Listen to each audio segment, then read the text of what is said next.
Salut frérot, qu'est-ce que t'as fait au CDF mon gars? On a top 64, c'était sympa, bel event. Voilà, je me suis bien amusé. Et avec quoi ta top? Avec Snake Eye Pure. Snake Eye pur les gars, pas de Ouais, Snake Eye, pas de chichi. c'est ça, on va passer assez vite dessus. Donc sur l'engine, 3 Bonfire, 3 H, 2 Poplar, Hawk, 2 Flamberge, Poplar de la salle, Classico del 3 Madrido. Vantid, 3 Witch, Temple, Original, Sinful Spoil. Merci Voilà. Ryan pour l'engine. Sans lui, On, j'aurais pas pu jouer le deck. on remercie Merci à Yann, lui. Grand merci. fournisseur officiel de la Blossom, merci beaucoup. Ah, attends voilà, on a pu voir des cartes un peu spicy là. Ensuite, on a besoin d'un peu plus d'Extender.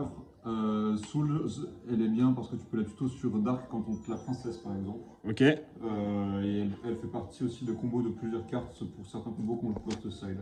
Monster Reborn, c'est aussi un starter quand on est second dans le miroir.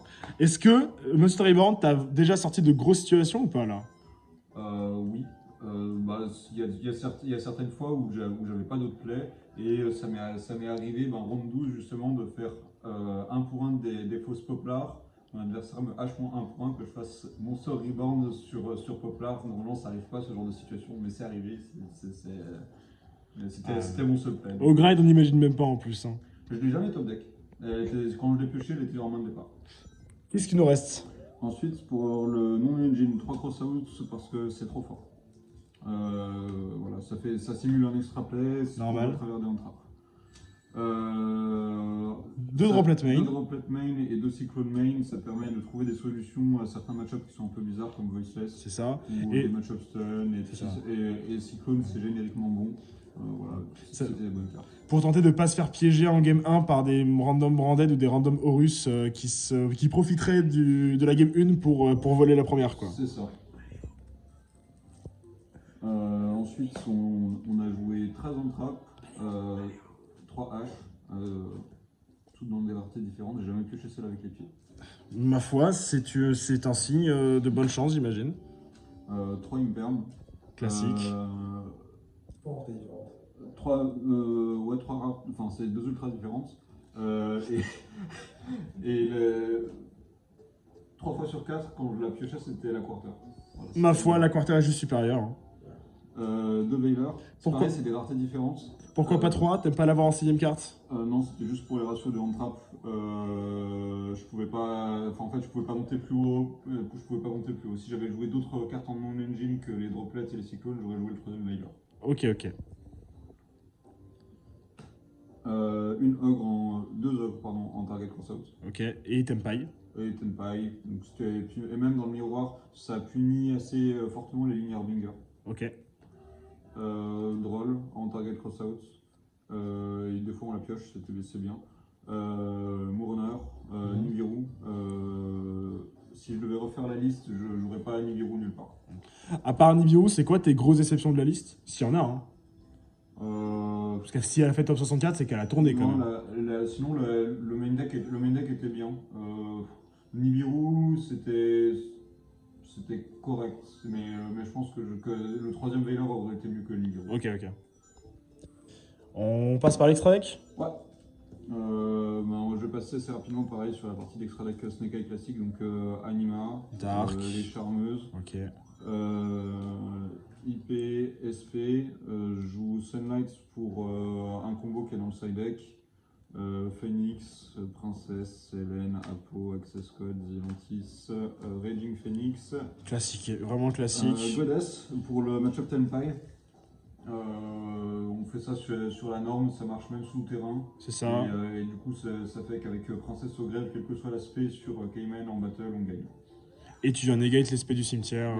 C'est ça, si spé le rouge, on a Princesse, et si spé le vert, on a Princesse pour negate. Au Parbinger pour negate de MP, honnêtement, il sort pas très souvent. T'étais pas convaincu par Harbinger. Non, en fait, j'étais pas convaincu par certaines lines Harbinger qui étaient un peu faibles. Je perds justement ma première game du top 64 parce que je pars sur une line Harbinger et que je perds du coup sur H-Ogre. Ok. Ensuite, je termine par le side deck, Kurikara. Tutorisable? Tutorisable sur Snake Eye H, c'était une bonne carte. Ma foi. On elle fait pas forcément gagner toute seule, mais c'est un bon extra play. Le troisième cyclone, Classique. Change of Heart, Normal. Favor d'Oster, TTT, PTT. En fait, c'est des 2 off, même si c'est des 1 off. C'est ça, genre le PTT vient juste compléter, c'est ça, pour être sûr d'avoir la bonne carte au bon moment. Des trucs pour toucher le cimetière. Ça vient aussi pour lisser les siding patterns contre Running Stone. Ok, et pour aussi venir rajouter des negates à Saphira, des choses comme ça. C'est ça, pour le match-up Voiceless. Des big welcome, des choses comme ça. Undead, c'est des cartes qui rentrent. Il y a ça qui rentre en complément de Magnamut dans le miroir. Ça, c'est une line qu'on rajoute en combo pour Go First. Merci à Samir pour le combo, c'était sympa de le partager. Voilà. C'était fort, j'étais convaincu par la line, mais je pense qu'à l'avenir, je ne le jouerai quand même pas en main deck. En vrai, tu peux nous rappeler vite fait ce qu'elle fait, cette piège? Cette piège, elle dit qu'on peut envoyer un monstre Diablo Star depuis la main ou le terrain au cimetière, cibler une carte sur le terrain et annuler ses effets définitivement. Elle a aussi un effet secret dans le cimetière. Et donc ça permet de venir taper les terrains Tempai, de venir taper les power cards. Ça permet de negate les droplets, ça permet de negate les dark crawlers, ça permet de negate après en fait tout le power spell. Anti-spell. Évidemment la carte win automatique. Je l'ai pioché 3 fois dans le tournoi et chaque fois que je l'ai pioché j'ai gagné. Ouais, évidemment. Foucault pour le match-up Tenpai, c'est presque uniquement pour quand on se fait shifter. Parce que sinon le board est suffisamment fort sans lui. Donc honnêtement, à moins de faire Norm Snake Eye H et de passer uniquement parce qu'on a cross out, il ne sort pas. À moins d'être en one card combo, il sort pas. Et même en one card combo, le board est suffisamment fort sans lui. Beaucoup de manœuvres dans le side, mais des cartes qui se complètent, donc finalement c'est des playsets de cartes qui font la même chose. Oui, c'est ça. En fait, il y a beaucoup de groupes de cartes qui font la même utilité.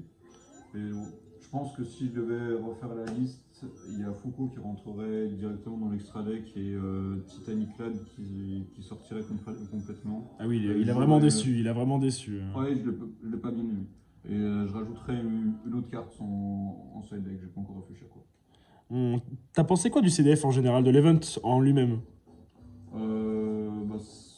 L'organisation était plutôt bien, il y a eu des problèmes avec Neuron et mais ça a été résolu relativement rapidement, on est repassé en papier et ça a été plutôt bien géré. Et en termes de deck rencontré, de ce à quoi tu t'attendais, de la méta, etc. J'ai affronté beaucoup de Snake Eye, j'ai affronté quelques Tenpai, j'ai affronté un Voiceless, j'ai affronté un Flou, et j'ai perdu en top 64 contre Melodius. J'ai affronté aussi un Purely. Le Dingham du coup, c'est ça? Oui, c'était ça. Ok. Et voilà. Bah, foi, encore félicitations pour ton très bon résultat. Un très beau tapis. Yes. Allez, ciao ciao tout le monde. Salut.